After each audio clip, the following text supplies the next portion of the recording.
প্রতিরোধ গড়ে তুলে উল্টো এগিয়ে আসছেন এবং এরই মধ্যে আমরা দেখতে পাচ্ছি যে তখন কিন্তু পুলিশ প্রথমে প্রতিরোধ গড়ে তুলতে পারেনি।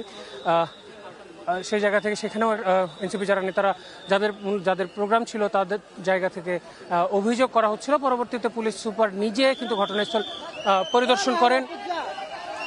পুলিশ কিন্তু নিজে ঘটনাস্থল পরিদর্শন করেন এবং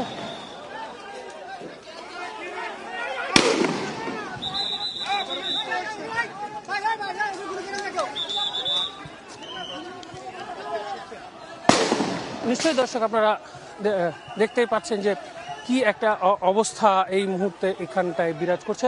পুলিশ কিন্তু আবারও পিছিয়ে আসতে বাধ্য হলো। হামলাকারীদের যে ইটপাটকেল নিক্ষেপের যে তোপ, সেই তোপে কিন্তু পুলিশ আবারও পিছিয়ে আসতে বাধ্য হয়েছে, যদিও পুলিশ সদস্যরা তাদের জায়গা থেকে সর্বোচ্চ চেষ্টা করে চলছেন।